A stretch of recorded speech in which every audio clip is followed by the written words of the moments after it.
Good morning to everybody. So today we once again come back to Mind Sparkle series. Like every Sunday, we bring you people from different walks of life, especially those who can help you in building up your career, those who can shape your outlook towards career, those who can tell you all the secrets to success in the career which you are trying to make out. And continuing with this, we have promised you last month that we'll bring you again Mr. Shamim Anwar for delving into the finer aspects of civil services, especially the mains.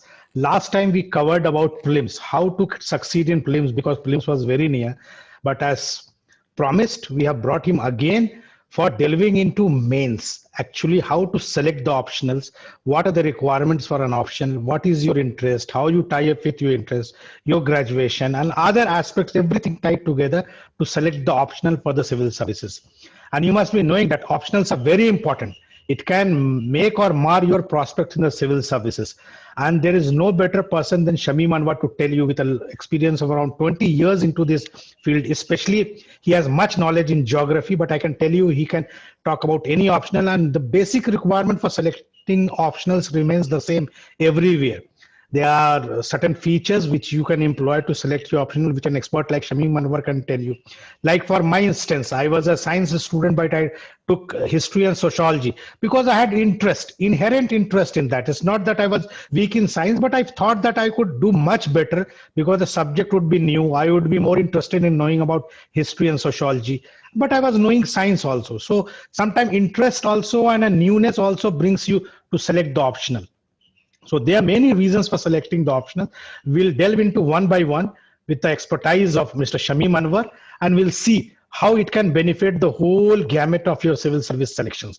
So with this, I would like to invite Mr. Shamim Anwar for taking over the session. Shamim Anwar, please. Good morning to you all. As we are going to talk about the selection of optional, which is not at all objective, it is highly subjective. So I would prefer multi-way talks rather than one-way talk. It's just like the process is very complex. I would try to find out and tell you the basis over which you should emphasize to while choosing over selections or selecting one among the many optional. I'm sure most of you must have knowledge of the changing scenario of the civil services, especially in the last 5-7 years. Since 2013, there is just one optional in civil services. Before that, there were two optionals. So this basically, sometimes I have seen students getting impression that optional is not that important as in the scheme of the things. Basically, because earlier the GS was just 600 marks, now it is 1000 marks. The optional were 1200 marks. Earlier, now it is just 500 marks. So very often the students get confused that you only through GS, with the help of GS, a little bit of optional help, you can qualify. But if you see the trend, like for example, I can tell you many of the, like if you go through the trends or you go through the marks obtained by many of the toppers in the last 5 years or 6 years, you will see that more than 1/3 of the total marks obtained in the mains is from optional. For example, I have with my student Pratham Kaushik who got 5th rank. He has around, I'm not I'm doubting the exact figure, but somewhere around 943 aggregate in mains. And he scored 329 in geography. So you see more than 1/3 marks is obtained in optional. So if you want to get rank, your optional must support you more than normal. It's not just like that 50% marks you have obtained. Generally mains में आपको 50% से ज़्यादा आता भी नहीं है. But in mains it must be more than 60% to get proper IS, especially to general categories. So selection. Sorry, Shamim, just I would like to intervene. Some of the requests are that आप Hindi English दोनों मिला के बात कीजिए कि बहुत सारे students हैं जो हिंदी उर्दू में काफी कंफर्टेबल है. तो मैं ये आपसे रिक्वेस्ट करूंगा कि आप अगर दोनों मिल के अगर बात करें कॉमन मतलब कि जो कन्वर्सेशनल टाइप होता है तो lot of people will benefit. Thank you ji, अच्छी बात है. तो जैसे हम सिलेक्शन की बात करते हैं तो प्रोसेस बहुत ही कॉम्प्लेक्स है लेकिन बहुत इंपॉर्टेंट है. कई बार क्या होता है, स्टूडेंट्स देखेगा तो somebody has taken this optional and they have got ranks.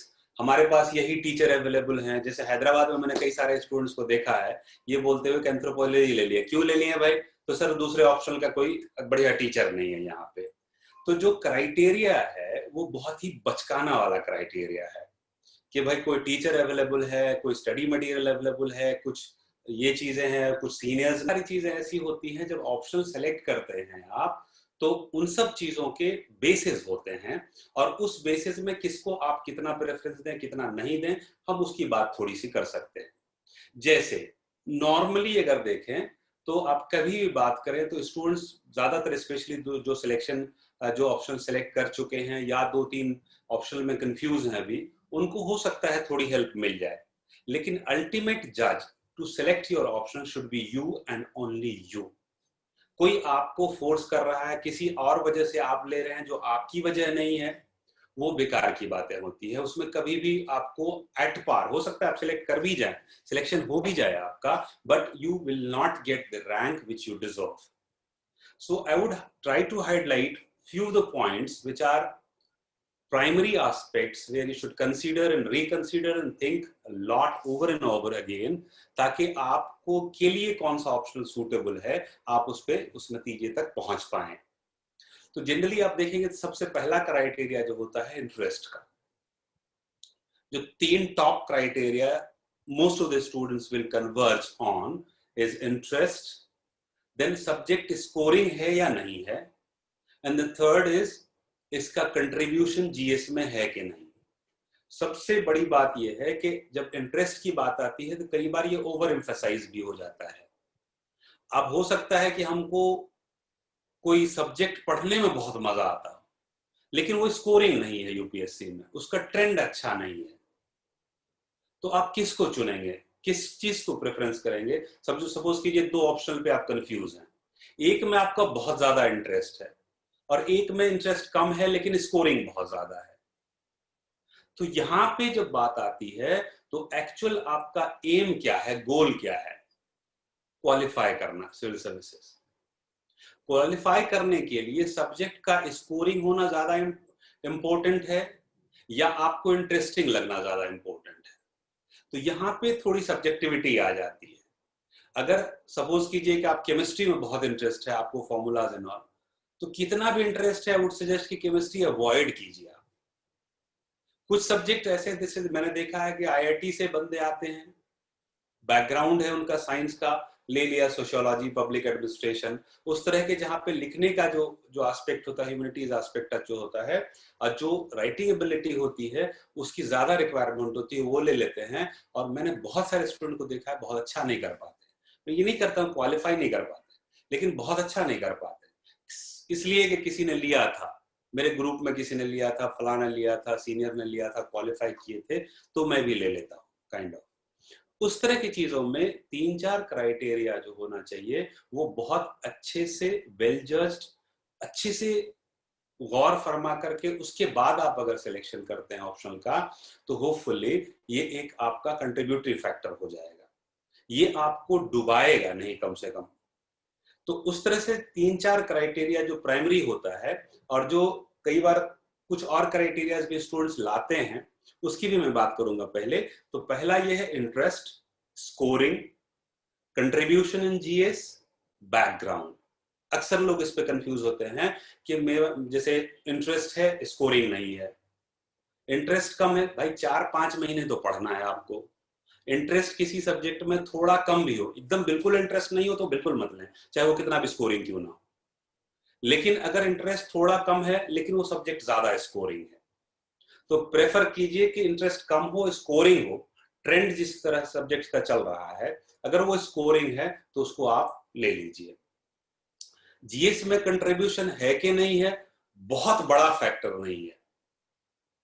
बहुत बड़ा फैक्टर इसलिए नहीं है कि इन एनी केस जीएस का जो भी एरिया होगा आप पढ़ते हैं, मान लीजिए कि आप ज्योग्राफी सब्जेक्ट ले लीजिए तो ज्योग्राफी में 100 नंबर के जीएस के आएंगे.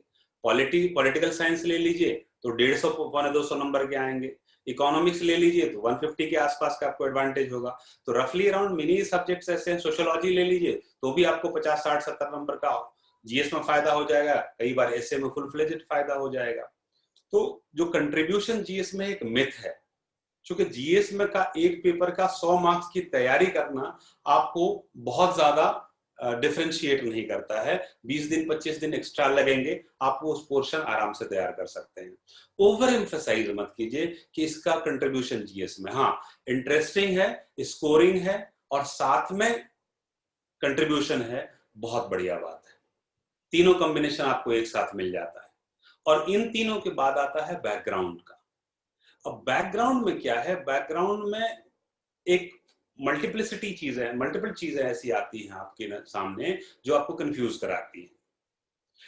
I have seen in the last 20 years of my experience with civil services कि those students who do not have background generally, I'm not talking about exceptions, generally perform better in the same subject than the students who have the background. Because यहाँ पे fundamental difference academic excellence और civil services requirement किया जाती है। जब आपका background होता है, you heavily bend upon or rely upon the factual content or the academic perspective of the subject. But since it is new to you, you are studying only from civil services point of view. तो वहां पे एक knowledge based हो जाता है और यहाँ पे आपको यूपीएससी के पर्सपेक्टिव में आपने तैयारी करी है तो एक क्रिएटिविटी आती है और एक्सक्लूसिव यूपीएससी का प्रिपरेशन होता है। मेरी समझ से जो बैकग्राउंड नहीं है, अगर एग्जैक्ट बाकी क्राइटेरिया फुलफिल होने के साथ बैकग्राउंड मिल रहा है तो ग्रेट, लेकिन अगर बैकग्राउंड नहीं है तो इट इज एडवाइजेबल कि don't think over it, background doesn't contribute enough. क्योंकि एक सच्ची सी बात है कि आप देखिए ग्रेजुएशन तक के सब्जेक्ट को पूछा जाता है। अब आप अपने आप को याद कर लीजिए, अगर मान लीजिए कि कोई सब्जेक्ट बिल्कुल नया है मेरे लिए, हमको क्या करना है, पहली से लेके 12वीं तक एनसीईआरटी पढ़नी है। ठीक है, बचपन में जब आप थे तो आपको 12वीं क्लास पास करने में 12 साल लग गए, लेकिन आज की डेट में अगर आपको कहा जाए with UPSC requirement, with the intensity and IQ level you have to qualify civil services, उस पर्सपेक्टिव से, उस पॉइंट ऑफ व्यू से अगर फिर से आपको 12वीं पास करने कहा जाए तो कितना दिन लगेगा? I don't think it will take more than 45 days, at the most 60 days आप 12वीं क्लास पास करेंगे उस सब्जेक्ट में। कोई भी स्टूडेंट्स है, याद कर लीजिए कि ग्रेजुएशन में के 3 साल में आपने एग्जैक्टली कितने दिनों की पढ़ाई करी थी। मुझे नहीं लगता है कि बहुत पढ़ाकू स्टूडेंट होंगे तो इंटेंसली आपने 60 दिन पढ़ा होगा तीनों साल में, 20-20 दिन पर ईयर, और वो 20 दिन के 4 घंटे पढ़ करके आप बहुत खुश हो जाते होंगे, ढाबा पे जाते होंगे, दोस्तों को पार्टी देते होंगे। उस ग्रेजुएशन के 60 दिन को आप यूपीएससी के 30 दिन में बदल दीजिए, तो 1 से 1.5 महीने में उस सब्जेक्ट में आप ग्रेजुएट हो जाते हैं। यानी कि एट द मोस्ट आपको 2 से 2.5 महीना या 3 महीने एक्स्ट्रा लगता है और आप किसी भी नए से नए सब्जेक्ट में आप ग्रेजुएट हो जाते हैं। तो बैकग्राउंड सब्जेक्ट कंटेक्स्ट में एक्सक्लूसिवली कोई इंपॉर्टेंस नहीं रखता है। हाँ, फर्स्ट 3 क्राइटेरिया आपको फुलफिल हो रहा है, उसके साथ बैकग्राउंड है, देन इट इज ग्रेट। अब अगर उसमें एक होता है कि ह्यूमैनिटीज का बैकग्राउंड, आप सपोज कीजिए कि आप हिस्ट्री से पास आउट हैं, मैथमेटिक्स नहीं रख सकते हैं, इसमें कोई दो राय नहीं है, इसमें देयर आर स्पेसिफिक। लेकिन कुछ ऐसे बैकग्राउंड होते हैं कि suppose generally coming from the science background, अब आपको ह्यूमैनिटीज पे उतरना है, तो ह्यूमैनिटीज का कोई भी सब्जेक्ट ऐसा नहीं होगा। कोई सब्जेक्ट हो सकता है कि आपको 4-4.5 महीना लगे, कोई सब्जेक्ट हो सकता है कि 5.5, 6, 7 महीना लग जाए। तो 2-2.5 महीने का जो गैप है वो बहुत बड़ा गैप नहीं होता है। और अगर आप सपोज कीजिए इंजीनियरिंग बैकग्राउंड से हैं तो प्रेफर कीजिए कि कोई टेक्निकल सब्जेक्ट लें, इकोनॉमिक्स लीजिए, ज्योग्राफी लीजिए। आप अवॉइड कीजिए उस तरह के जिसमें राइटिंग स्किल बहुत ज्यादा जरूरत होती है, क्योंकि जहां से आप मैथमेटिक्स बैकग्राउंड के हैं या बायो बैकग्राउंड के हैं, आपकी राइटिंग स्किल उतनी अच्छी नहीं होगी कि आप ह्यूमैनिटीज वाले को बीट कर पाए। And it is always a competitive analysis between the students. Remember, जब तक आप ग्रेजुएशन में होते हैं या किसी भी टेक्निकल एजुकेशन में होते हैं, आपका कंपटीशन खुद से होता है कि पिछले बार हम 60% लाए, इस बार 65% लाए, पापा ने मोटरसाइकिल दे दी, खुश हो गए कि भाई बेटा। तो आपका खुद से कंपटीशन होता है, 60, 62, 63, 70 whatever percentage you are, if you are improving, you are always appreciated. यहां पे आपका कंपटीशन दूसरों से, that's what is called competitive exam. वहां पे आप पास होते हैं, फेल होते हैं, फर्स्ट डिवीजन होता है। यहाँ पे आप क्वालिफाई करते हैं या क्वालिफाई नहीं करते हैं, फेल नहीं होते। Whatever percentage of marks you have obtained, it doesn't matter unless until it is more than the required or other students. So here you have to beat others.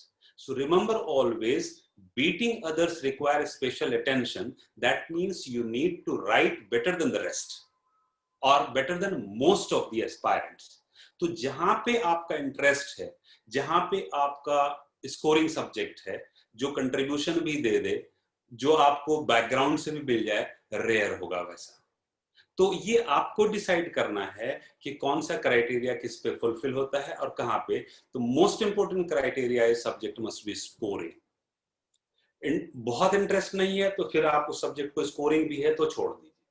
तो जब भी आप देखते हैं तो बैकग्राउंड की बात कीजिए।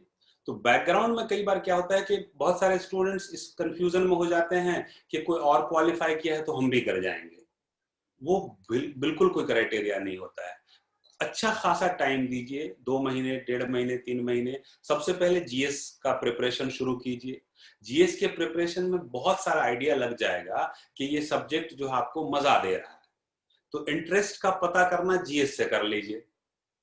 कोई सब्जेक्ट अगर आपने सुना है, उसको सिलेबस देखिए, क्वेश्चंस देखिए, पता कीजिए कि कितना स्कोरिंग है, यूपीएससी में ट्रेंड कैसा है। एक जमाना था कि साइकोलॉजी और पब्लिक एडमिनिस्ट्रेशन 2012 तक ऐसा लगता था कि टॉप 20 में 10-12 वही सब होते थे। आज ढूंढने से आपको नहीं मिलेगा। तो कुछ सब्जेक्ट ऐसे हैं जिसका ट्रेंड शॉर्ट पीरियड होता है, कुछ सब्जेक्ट ऐसे हैं तो जो आराम से चले आ रहे हैं, हर साल उसका एवरेज रहता है। अगर 20 स्टूडेंट देखिएगा तो जैसे ज्योग्राफी है, हिस्ट्री है, इवन सोशियोलॉजी है, इस तरह के सब्जेक्ट ऐसे कि 20 में से 7-8-6 7-8-6 हर साल जो है बदलता रहेगा, लेकिन वैसा ही रहेगा। वो कभी 1 और 19 नहीं होगा। एक जमाना था कि मैथमेटिक्स में 20 में से 19 आते थे। तो उस ट्रेंड को आपको पकड़ना पड़ेगा। जो 90s के ट्रेंड थे, 2010 के ट्रेंड थे, अब के ट्रेंड है, specially post changes of civil services, जो न्यू पैटर्न है, उस कंटेक्स्ट में अगर देखें 2013 के बाद, तो उस 2013 के बाद जब आप देखें ट्रेंड, तो कई सारे ऐसे सब्जेक्ट्स हैं जो उभरे हैं और जो नीचे गिरे हैं, कुछ ऊपर उठे हैं। लेकिन कुछ सब्जेक्ट ऐसे हैं जो आपको कभी भी डुबाएंगे नहीं। कुछ सब्जेक्ट ऐसे हैं कि एक ही स्टूडेंट को पिछले साल 360 आया, इस साल 160 आ गया। Avoid such subjects. एक क्राइटेरिया उसके बाद जो आता है वो आता है, कई बार कंफ्यूजन होता है, स्टूडेंट्स बहुत बार पूछते हैं कि सिलेबस लेंदी होता है। अब जो लेंथ ऑफ द सिलेबस की अगर कभी भी बात करें तो वो भी एक कंफ्यूजिंग एस्पेक्ट है। लेंथ ऑफ द सिलेबस में 2 एस्पेक्ट पे मैं बात करूंगा। एक तो possible number of months required to complete the syllabus. अब मैंने पहले भी बताया है कि कोई सब्जेक्ट मिनिमम से मिनिमम सिलेबस है, आप हो सकता है कि 4 महीने में आप उसको कंप्लीट कर दें। दूसरा, अगर बहुत लेंदी सिलेबस है तो हो सकता है 6 महीने लग जाए। तो कई बार इस 2 महीने के गैप की वजह से हो सकता है कि आपको 3 अटेम्प्ट एक्स्ट्रा लेना पड़ जाए। तो this is not a good bargain. 2 महीने अगर ज्यादा लग जाए अभी, फाइन, हो सकता है फर्स्ट अटेम्प्ट में क्वालिफाई कर जाए। और लेंथ ऑफ द सिलेबस इस कंटेक्स्ट में अगर टेम्पोरल एस्पेक्ट में देखा जाए तो बहुत इंपॉर्टेंट नहीं है। साथ में क्या होता है, कंफ्यूजन होता है कई बार। जैसे मैं ज्योग्राफी का चूंकि पढ़ाता हूं तो मैं ज्योग्राफी की ज्यादा बात करता हूं, एग्जाम्पल भी ज्योग्राफी का लूंगा ज्यादा। कई बार ज्योग्राफी के बारे में बहुत सारे स्टूडेंट कहते हैं कि सिलेबस लेंदी है। अब वहां पे प्रॉब्लम क्या होती है कि आपको इंटरलिंकेजेस नहीं आता है, आपको कोरिलेट करना नहीं आता है, और हर एक टॉपिक सिलेबस इलेबोरेटिव है। अब जैसे जीएस में ज्योग्राफी का सिलेबस देखिए तो सिंपल लिखा हुआ है, वर्ल्ड फिजिकल ज्योग्राफी। 3-4 वर्ड में सिलेबस खत्म है। तो क्या लगेगा आपको, ये शॉर्ट सिलेबस है। वर्ल्ड फिजिकल ज्योग्राफी का मतलब है मिनिमम 5 किताब आपको पढ़नी पड़ेगी। Geomorphology, climatology, oceanography, biogeography, environmental geography. Syllabus देखने में छोटा है लेकिन एक्चुअल में ये बहुत लंबा है। अगर आप ऑप्शनल पे चले जाएं तो जियोमॉर्फोलॉजी, क्लाइमेटोलॉजी इस तरह से अलग अलग है। जियोमॉर्फोलॉजी के डिफरेंट 20 कंपोनेंट्स है, तो लगता है सिलेबस बहुत लंबा है। अब जो ज्योग्राफी से थोड़ा अवेयर हैं आराम से समझ जाएंगे कि सपोज कीजिए कि आप जियोमॉर्फोलॉजी की बात कीजिए तो उसमें जो लिखा हुआ टॉपिक है वो कम से कम 15 है, लेकिन इफेक्टिवली अगर देखें तो सिर्फ 2 टॉपिक है, प्लेट टेक्टोनिक और साइकिल ऑफ इरोजन। अब अगर जैसे एक छोटा सा एग्जांपल देते हैं कि लैंड फॉर्म्स की आप बात कीजिए, the moment you think about land form आपके दिमाग में एक पिक्चर बनता है, पहाड़ है, पठार है, मैदान है, कोस्टल एरिया है, कॉन्टिनेंट है, ओशंस है, क्रायोस्फीयर है यानी कि बर्फीला एरिया है, डिजर्ट्स हैं, इस तरह के इमेज बनते हैं दिमाग में। अब जो एक स्टूडेंट जिसको इंटरलिंकेजेस नहीं आता है, जो बुकिश है, जो सिविल सर्विसेज के रिक्वायरमेंट को फुलफिल नहीं कर रहा है, उसके लिए एक सिंपल एंटिटी है, एक फीचर्स है, एक सिंगल फीचर है माउंटेन। अब जैसे पहाड़ की हम बात करें, पठार की हम बात करें, अगर थोड़ा सा अंडरस्टैंडिंग हो जाए तो आधी ज्योग्राफी यहीं पे खत्म है, चाहे वो ह्यूमन ज्योग्राफी की बात करें या फिर आप फिजिकल ज्योग्राफी की बात करें, आधी की ज्योग्राफी इसी थॉट में आप बैठे बैठे ज्योग्राफी आधी खत्म कर देंगे। जैसे आप ग्रेजुएशन कर चुके हैं, इतना एक्सपेक्टेशन है आपसे कि थोड़ा मोड़ा आइडिया होगा, या नहीं तो कम से कम एनसीईआरटी आप पढ़े होंगे। अब आइए आपको मैं पूरा ज्योग्राफी का ट्रैवल कराता हूं सिर्फ इससे लैंडफॉर्म से। अब जैसे अपने यहाँ की अगर हम बात करें तो हमारे यहाँ we are fortunate to be Indian के सारे फीचर्स आपके दुनिया के इक्वेटोरियल रीजन से लेकर के आप पोलर रीजन तक क्लाइमेट ढूंढ लीजिए, लैंडफॉर्म ढूंढ लीजिए, हर चीज मिल जाएगा आपको। अब जैसे माउंटेनस रीजन की बात करें हम, तो माउंटेनस रीजन में क्लाइमेट कैसा होगा, फेयर अमाउंट ऑफ आइडिया आपको आराम से हो जाएगा। माउंटेनस रीजन में वेजिटेशन कैसा होगा, माउंटेनस रीजन में रिसोर्सेज कैसे होंगे। कभी भी आप मेजर माउंटेन्स में मिनरल्स, स्पेशली मेटेलिक मिनरल्स आपको नहीं मिलेगा, तो रिसोर्सेज देख सकते हैं आप उसमें। जब मेटेलिक मिनरल्स नहीं मिलेगा तो नेचुरली है कि मेटेलिक मिनरल्स बेस्ड इंडस्ट्रीज नहीं मिलेगी, तो इंडस्ट्रियल लोकेशन भी आपको दिख रहा है। एक भी एरिया आप उठाइए अपने यहाँ कश्मीर से लेकर अरुणाचल प्रदेश तक, कोई आपको आयरन ओर माइन नहीं मिलेगा, कोई बड़ा मेजर कोल माइन नहीं मिलेगा, कॉपर माइन नहीं मिलेगा, टिन माइन नहीं मिलेगा। You think any metallic minerals you will not find. So if those minerals are not there, अब उसमें रिसोर्स के कंटेक्स्ट में चले जाएं, distribution of resources in the world, तो एक बड़ा सा टॉपिक है, पागल हो जाएंगे पढ़ते पढ़ते अगर आप एकेडमिकली उसको देखते हैं। लेकिन अगर यूपीएससी पर्सपेक्टिव से देखते हैं तो इट्स वेरी इजी। सिर्फ माउंटेन आप जान रहे हैं, the moment you say that mountain means इस आपको ज्योग्राफी का 90% ग्लिम्स दे रहा है। स्लोप कैसा होगा, उसके बाद टूरिज्म इकोनॉमी कैसी होगी, टूरिज्म बेस्ड होगी, इंफ्रास्ट्रक्चरल डेवलपमेंट डिफिकल्ट होगा, पेस ऑफ द इकोनॉमी कम होगी, पॉपुलेशन डेंसिटी ऑटोमेटिकली कम होगी। अब पॉपुलेशन डेंसिटी कम होगी तो एटीट्यूडनल फाउंडेशन जो वहीं से बनता है। अगर माउंटेनस लोगों को देखें तो जनरली आजकल की डेट में इंटरेक्शन हो गया, बहुत ज्यादा तो उतना नहीं कह सकते, but traditionally they will be very kind of open-minded people, relatively introvert, self-dependent। मैदान के और माउंटेनस लोगों को आप कंपेयर करें तो मैदानी एरिया में डेंसिटी ऑफ पॉपुलेशन ज्यादा होगा, डेंसिटी ऑफ पॉपुलेशन ज्यादा, वहां डेंसिटी ऑफ पॉपुलेशन कम है। मैदान में प्रोसेस जो होगा, इकोनॉमी का बेस एग्रीकल्चर होगा। माउंटेनस रीजन में इकोनॉमी का बेस एग्रीकल्चर नहीं होगा, एग्रीकल्चर होगा वहां भी, लेकिन फंडामेंटल बेस, प्राइमरी सोर्स नहीं होगा इकोनॉमी का। If you go into the प्लेटू area, economy का बेस जो होगा वो मिनरल बेस्ड होगा, इंडस्ट्री होगा, सर्विसेज होगा। अब ये इकोनॉमी हो गई, हम लोग कहां से शुरू किए थे, लैंडफॉर्म से। इकोनॉमी कैसी हो रही है, और वहां पे आप सोसाइटी को कोरिलेट करें तो जो पहाड़ी लोग होंगे, जो पहाड़ से आते होंगे, बहुत हेल्पिंग नेचर के होंगे, कनिंगनेस बहुत कम होगा। जहां पे आप मैदानी एरिया में आ जाते हैं कनिंगनेस ज्यादा होगा। अब जैसे उसकी वजह है छोटा सा, सेटलमेंट कैसा होगा, तो डिस्पर्स्ड होगा मैदान पहाड़ी एरिया में। कॉम्पैक्ट होगा मैदानी एरिया में। अब साइकोलॉजी कैसे डेवलप होती है लैंडफॉर्म की वजह से।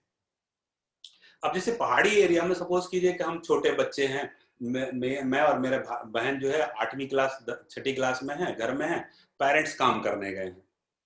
अब सपोज कीजिए एक सांप आने वाला है या हमने सांप देखा, तो we can not expect someone else to come and help me, क्योंकि हो सकता है कि दूसरा जो घर वो हो 50 मीटर पे ही, लेकिन अगर मैं उसको आवाज दूं और टेरेन की वजह से उसको जितना आने में टाइम लगेगा उतने में सांप काम करके निकल जाएगा। तो हम दोनों क्या करेंगे, नहीं हमको विल प्लान कि कैसे इसको फाइट करना, चाहे वो तेंदुआ आ गया या शेर आ गया, you have to fight by yourself, you will not be seeking help from others, so that makes you self dependent, slightly introvert। मैदान में क्या है, 2 किलोमीटर दूर एक धुआं दिख रहा है, तो कभी सांस भी बहुत ही की तरह इको चलेगा, आग लगी आग लगी आग लगी आग लगी आग लगी। अब वो आग हो या नहीं हो, अब क्या होता है कि बचपन से आपको 50 लोग हेल्प करने के लिए आ जाते हैं, ग्रुपिज्म बढ़ता है। ग्रुपिज्म जैसे ही बढ़ा तो एक पावर ब्लॉक्स बनता है, तो बचपन से आप पावर ब्लॉक्स में आप रहते हैं, उस पावर ब्लॉक की वजह से आपको कनिंगनेस बढ़ता है कि भाई मेरा ग्रुप बड़ा है या मेरा ग्रुप। अक्सर मैदान में देखेंगे गमछा लगा के 20 आदमी लोग साथ में चलेगा, मूवी भी देखने जा रहा है तो 15 लड़का साथ में जा रहा है।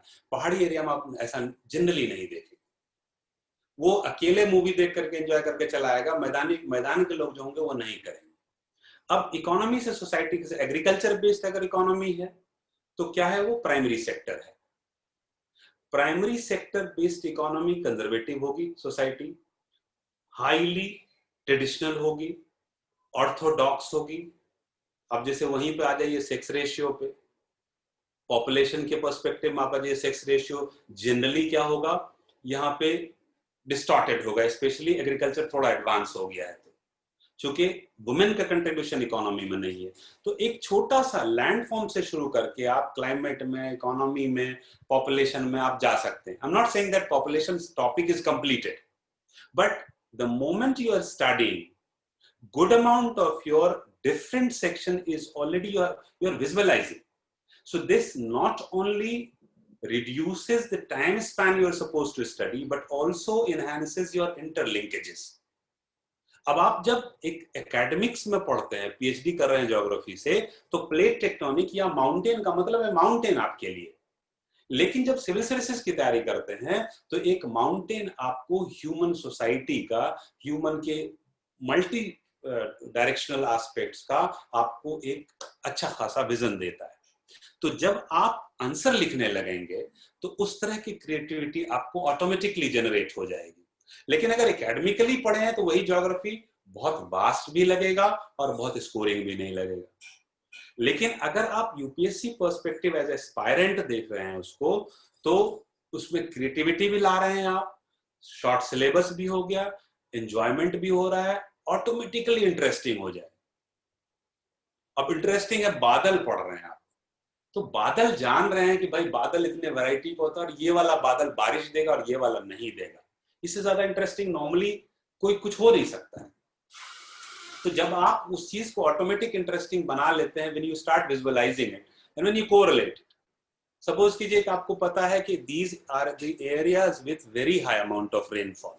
सिर्फ एक लाइन का इंफॉर्मेशन हम आपको बता देते हैं कि भाई वर्ल्ड में डिस्ट्रीब्यूशन ऑफ रेनफॉल ये है कि इक्वेटोरियल रीजन में बहुत बारिश होती है, उसके बाद आइए तो बारिश घटती जाती है, फिर बीच में डेजर्ट्स बनते हैं, फिर थोड़ी बारिश होती है, फिर पोलर रीजन होता है। तो ये एक एनसीईआरटी की 6ठी क्लास में पढ़ेंगे, आपको पता चल जाए। अगर आप बिल्कुल एकदम घोड़े का वो लगा करके पढ़ रहे हैं तो आपके लिए ये एक सिंगल लाइन इंफॉर्मेशन है।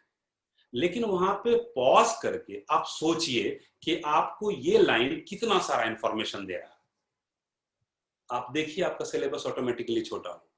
अगर रेनफॉल है तो इसका मतलब है वेजिटेशन होगा। अगर सॉइल की बात आ जाएगी छोटी सी, लेकिन हम बता रहे हैं सिर्फ कोरिलेशन, सिंपल। बहुत बारिश हो रही है तो आमतौर पर वेजिटेशन डेंस होगा, वेजिटेशन डेंस होगा तो बायोडाइवर्सिटी अच्छी होगी, बायोडाइवर्सिटी अच्छी होगी। अब नेचुरली है कि बायोडाइवर्सिटी अच्छी होगी, एग्रीकल्चर पर्पस होगा, तो रिसोर्स क्या हो गया वहां पे, नेचर बेस्ड रिसोर्स हो गया। अब उसमें इक्वेटोरियल रीजन है, टेम्परेचर हाई हो गया, हाई टेम्परेचर हाई मॉइस्चर। अपने यहाँ के बरसात को याद कर लीजिए आप। बरसात में ऑर्गेनिज्म, वैरायटी ऑफ ऑर्गेनिज्म बहुत ज्यादा आ जाते हैं, जो जहां कीड़े मकोड़े हो जाएंगे वहां पे बीमारियां भी फैलेंगी। डेथ रेट क्या हो जाएगा? हाई हो जाएगा। जब डेथ रेट हाई हो जाएगा तो ऑटोमेटिकली बर्थ रेट हाई रहेगा, लाइफ एक्सपेक्टेंसी कम रहेगी। लाइफ एक्सपेक्टेंसी कम रहेगी तो इकोनॉमिक ग्रोथ, क्योंकि आपको उतने एम्बिशियस हो ही नहीं पाएंगे। लाइफ एक्सपेक्टेंसी कम हो गई तो इकोनॉमी बहुत ज्यादा इंपॉर्टेंट नहीं रहेगा, बस चलो खा पी लो मर जाओ। जैसे अपने यहाँ इंडिया में 1921 तक लाइफ एक्सपेक्टेंसी 27 साल थी, 28 साल थी। मान लीजिए कि अभी अगर 35 साल भी होती लाइफ एक्सपेक्टेंसी, कि आप 35 साल में ऑन एन एवरेज मर जाएंगे, तो आप 20 साल की उम्र में क्लास में बैठ करके ये लेक्चर नहीं सुन रहे होते। क्योंकि पता है कि 15 साल और गुजारना है, कैसे भी गुजार लेंगे। तो जब लाइफ एक्सपेक्टेंसी ज्यादा होती है तो सोसाइटी एम्बिशियस होती है, और जब सोसाइटी एम्बिशियस होती है तो प्रोडक्टिविटी ज्यादा होती है। जैसे हर चीज को कोरिलेट आप कर सकते हैं। बारिश बहुत ज्यादा हुई तो अभी सॉइल थोड़ा टेक्निकल हो जाएगा, जो बच्चे नए हैं उनको नहीं समझ में आएगा, लेकिन बारिश ज्यादा है तो सॉइल कैसा होगा, बारिश कम है तो सॉइल कैसा होगा, बारिश मीडियम है तो सॉइल कैसा होगा, बायोडाइवर्सिटी है तो एनिमल ज्यादा होगा। अब आपको दो बेसिक रिक्वायरमेंट फुलफिल हो गए, फ्रेश वाटर मिल रहा है, फल तोड़ के खाना चाहते हैं फल तोड़ के खाइए, जानवर को मार के खाना चाहते हैं जानवर को मार के खाना चाहिए। तो दो, खाना और पीना, पानी की बात कर रहा हूं, दारू की बात नहीं। तो इन दोनों का क्राइटेरिया आपको फुलफिल हो गया तो आप बिंदास हो जाते हैं। अब जब बिंदास होते हैं आप तो आपकी लाइफ स्टाइल जो होते हैं, अफ्रीकन को देख लीजिए आप, ज्यादातर को मस्त रहता है, कोई फर्क नहीं पड़ता है। अब वहीं पे अगर आप प्लेन एरिया में आ जाइए, पोलर रीजन में आ जाइए, या थोड़ा हार्शर क्लाइमेट में चले जाइए, टेम्परेट क्लाइमेट में। अब टेम्परेट क्लाइमेट में क्या होगा, उतने बिंदास नहीं रहेंगे वो लोग, चूंकि 4 महीना उनका फ्रोजन कंडीशन रहता है, उनको घर के अंदर बैठ के रहना पड़ता है। अब जब घर के अंदर बैठ के रहना पड़ेगा तो उसको 8 महीने कमा करके खाना भी है, और साथ में इतना जमा करके रखना है कि वो 4 महीने खा लें घर में। ऑटोमेटिकली वो लोग डिसिप्लिन्ड हो जाएंगे। Any society which is more disciplined will always be more productive. अब अगर एक सवाल उठता है कि why they were the discoverers, inventors, वो भी वहीं पर सवाल आ जाता है कि आप 4 महीना बैठा, कंपल्सिव आपको बैठना है कमरे में, क्लाइमेट हार्श है, आप कहीं बाहर जा नहीं सकते हैं, घर से बाहर आमतौर पे निकल करके आप जा नहीं सकते हैं, फ्रीज कर जाएंगे। उसमें से अब 50,000 की सोसाइटी में 50 लोगों ने प्लान किया कि भाई क्या करें, यहाँ बैठ करके कुछ बाहर चल के देखते हैं 4 महीने, यहाँ तो कुछ कर नहीं पाएंगे। तो सोसाइटी में हर तरह के लोग होते हैं। अब उसमें से वास्को डी गामा निकल जाता है, पोलो निकल जाता है, बहुत सारे मैगलन निकल जाते हैं। अब हम लोगों को, इंडिया को जैसे अगर सपोज कीजिए, तो बिंदास थे शुरू से सोसाइटी, आज भी समझिए तो बिंदास ही है, इन द सेंस कि मतलब ऋषि मुनि टाइप से, कि अगर थोड़ा पैसा मिल जाए तो चलो पहाड़ में सो जाते हैं बैठ करके, राम राम करते रहेंगे, खत्म हो जाएगी चीज। यही वजह है कि इंडिया में चाहे मिडिल पीरियड ले लीजिए, एंशियंट पीरियड ले लीजिए, we have the most powerful army of the world, yet we never explored and went out and colonized the world. We could have at that time, but we didn't, because we have never been explorer, because economically we were not required to explore. अब वहां से आते थे हमारे यहाँ spices लेने के लिए एंड ऑल दैट। हमारे एक्सप्लोरेशन क्या था, लग्जरियस आइटम का था, कि हम भाई कुछ ताज लाना है, कुछ ये लाना है, उस तरह की चीजें, मैन्युफैक्चर्ड चीजें लानी है, तो हम उसके लिए एक्सप्लोर करते थे। वो नेसेसिटी नहीं थी हमारी। जब नेसेसिटी नहीं थी तो हम एक्सप्लोरर नहीं थे, जब हम एक्सप्लोरर नहीं थे हम तो कॉलोनाइजर नहीं हुए। तो इस तरह की अगर ज्योग्राफी को आप कोरिलेट कीजिए तो मल्टीपल चीजें एक छोटे से एस्पेक्ट्स आपको आ जाएंगे। तो किसी भी सब्जेक्ट में अगर इंटरलिंकेजेस की बात करते हैं आप, और इंटरलिंकेजेस हर सब्जेक्ट में होता है विदाउट एनी डाउट। मैं ज्योग्राफी में बेहतर एग्जांपल ले सकता हूं इसलिए मैं ले रहा हूं, हर सब्जेक्ट में होता है। तो जब भी आप पढ़िए तो आंख बंद करके एक सब्जेक्ट बुक में जो दिया हुआ उसको मत पढ़िए, किताब से ज्यादा, कंटेंट से ज्यादा दिमाग लगाइए। यही वजह कि यूपीएससी मिनिमम एज 21 ईयर्स देती है, because by that time you are expected to think beyond the conventional aspects, beyond the lines of the book, beyond the physical content of the book. So that when you start thinking, you not only increases your productivity, it generates a lot of interest and you become creative. And creativity is the primary criteria to qualify civil services. Because you have to beat others. You have to write an answer which must be better than the rest. तो यहाँ पे जब बात आती है, तो जब भी आप पढ़ते हैं, ऑप्शन सेलेक्ट करते हैं, तो आंख बंद करके किसी के कहने पे या किसी चीज के सुनने पे या किसी सिंगल क्राइटेरिया पे जाके आप कभी भी सिलेक्ट ना करें। एक टीचर अवेलेबल है, बकवास की बात है। आप 22 साल के हो गए हैं, किसी सब्जेक्ट में आपको ग्रेजुएशन तक की किताब पढ़नी है, उसके लिए बहुत एक्स्ट्रा एफर्ट करने की जरूरत नहीं है। एक टीचर आपको ज्यादा से ज्यादा थोड़ा टाइम रिड्यूस कर देगा और थोड़े कम टाइम में बेटर क्रिएटिविटी दे देगा। आप खुद से भी पढ़ करके आप उस लेवल तक जा सकते हैं। तो कभी भी सब्जेक्ट आज चुना और कल चले गए टीचर के पास, क्लास ज्वाइन कर लिया, नहीं कीजिए ऐसा। या मेरी गर्लफ्रेंड ने ये रखा है तो हम भी रख लेते हैं, चूंकि उसी के साथ रहना, सब्जेक्ट वही पढ़ लेते हैं। टोटल बकवास। न क्वालिफाई कीजिएगा न शादी होगी, दोनों जगह नाकाम हो जाएंगे। तो बेहतर ये है कि आप खुद से एक्सप्लोर कीजिए। Take your 15-20 days exclusive in finding out which option is suitable for you. In the process, talk to whosoever you are available or have contact with. Go through lots of videos and all and check out which one is more suitable for you. Wherever you have confusion, you can have several sources through which you can find out which subject is better for you. So never ever a single criteria should be determinant for you to select your option.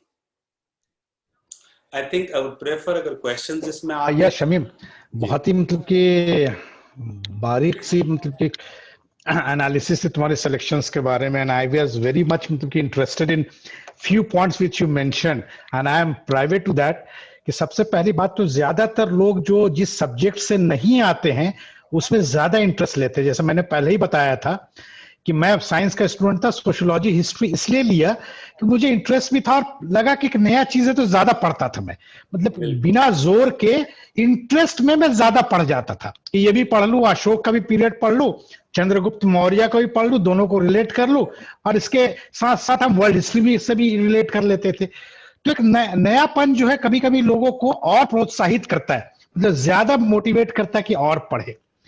तो one of the factor ये हो सकता है। बाकी आपने बहुत सारी factors बताई और खास करके ये बताया कि आप कैसे क्रिएटिविटी से लिंक कर सकते हैं यूपीएससी की, ना कि रट के आप जाए, ये बहुत अच्छी बात है। और सब लोगों को मैं ये कहूंगा कि शमीम साहब की इस बात को ज्यादा ध्यान रखिए कि किसी भी सब्जेक्ट में आप वो तोता नहीं ढूंढ रहे हैं। आप बहुत अच्छे हो सकते हैं, माहिर हो सकते, बहुत अच्छा गाना गाते हो, तोते की तरह एक एक चीज आपको याद हो, बट वो तोता नहीं गिन रहे, वो ये ढूंढना चाह रहे हैं कि आपके अंदर सलाहियत है क्या।